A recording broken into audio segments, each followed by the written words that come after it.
따라서 같은 또래 아이들이 가질 만한 신앙심을 나는 가지고 있었다. 그 이상의 것까지도 가지고 있었다. 나는 꾸밈없이 말한다. 여기서 내 마음을 꾸며서 못하겠는가? 나의 유년 시절은 보통 아이들의 그것은 아니었다. 나는 항상 어른스럽게 느끼고 생각했다. 보통 사람의 영역으로 돌아온 것은 커가는 도중에서였으며 태어났을 무렵에는 보통 사람의 영역을 벗어나 있었다.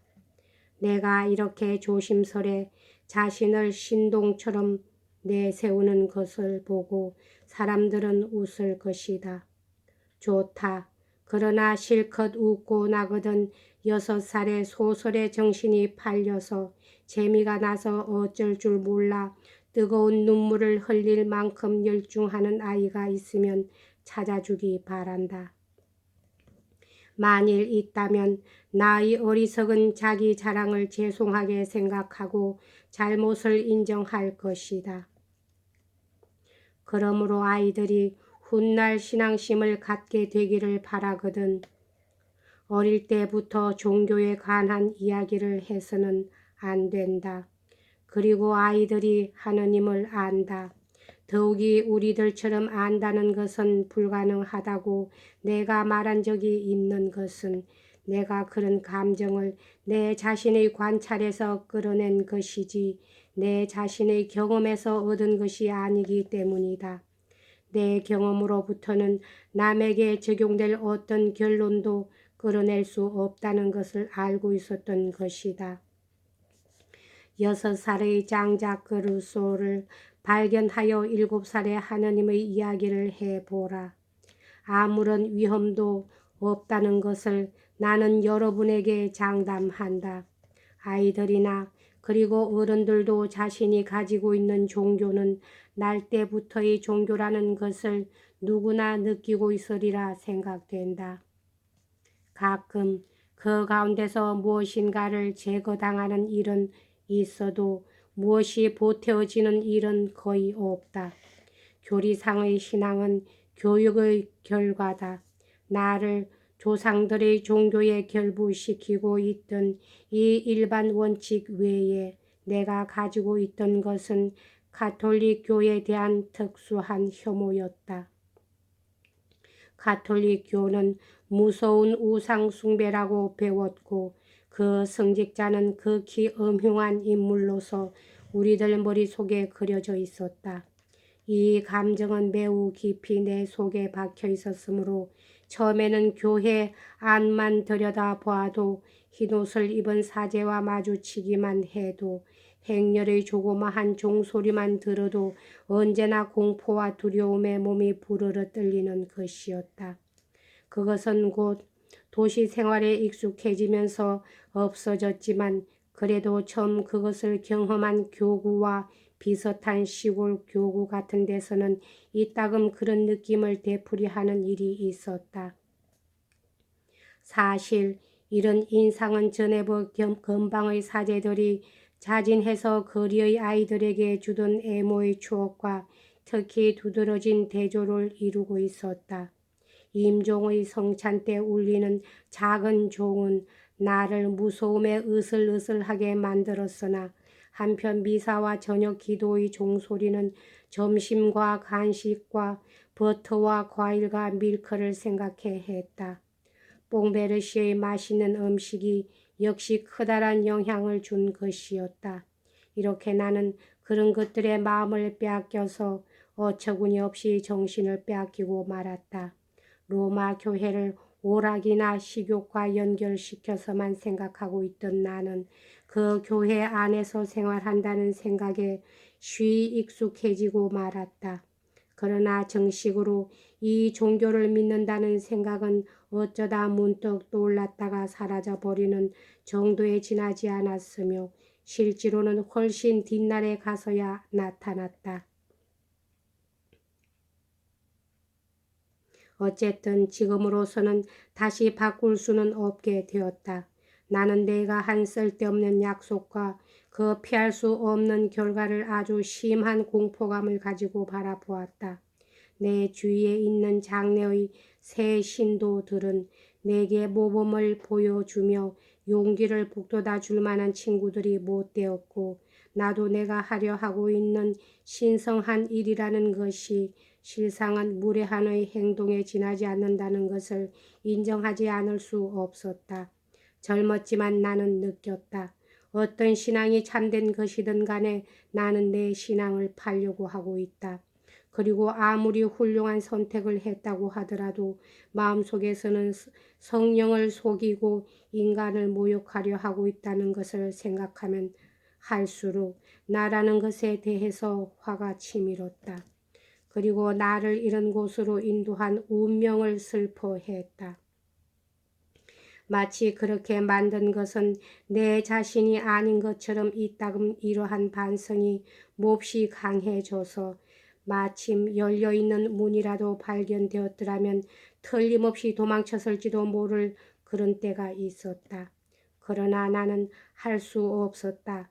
결심 그 자체도 그리 강한 것이 아니었다. 마음속에 숨은 욕망이 너무 많아 그러한 결심과 싸워 눌러버리는 것이었다.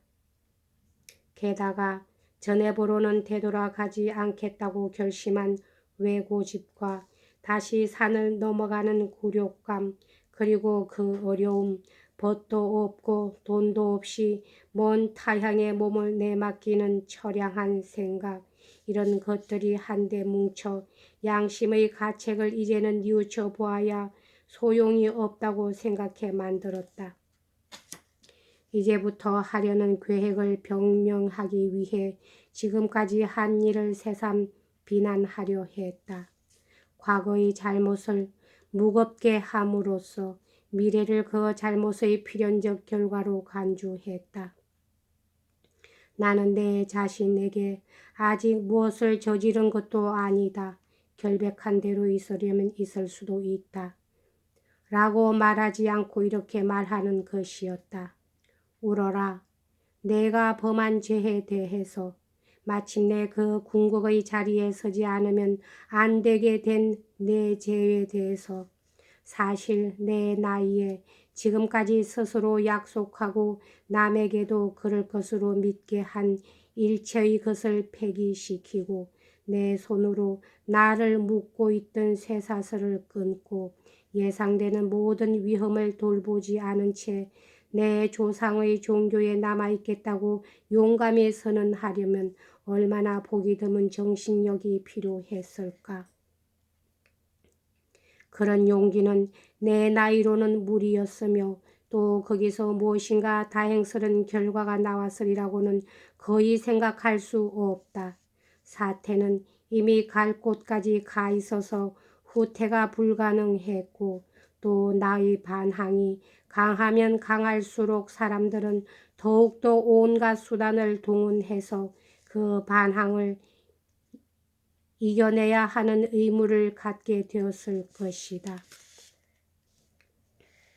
내가 빠진 궤변은 너무 늦어서 아무 소용없게 되어서야 비로소 힘의 부족함을 한탄하는 대부분의 사람들이 빠지는 바로 그것이다. 미덕은 우리들의 잘못이 있음으로 해서 비로소 가치를 가지는 것으로 우리가 항상 현명해지려는 의지를 가지고 있다면 굳이 미덕에 힘쓸 필요는 없을 것이다. 그러나 쉬 이겨낼 수 있는 성질이 거세도 저항도 못하고 끌려간다. 별 위험도 없다고 얕잡아 보다가 가벼운 유혹에 지고 만다. 저도 모르는 사이에 위험한 상태로 빠져 들어가서 처음 같으면 쉽게 면할 수 있었을 것을 이제는 무서운 영웅적 노력 없이는 거기서 벗어나지 못한다. 그리하여 마침내 하느님을 향해 왜 나를 이토록 약하게 만드셨습니까? 하고 원망하면서 나락의 밑바닥으로 떨어져 간다. 그러나 그러한 우리들에게 하느님은 사정없이 우리들의 양심을 향해서 대답한다.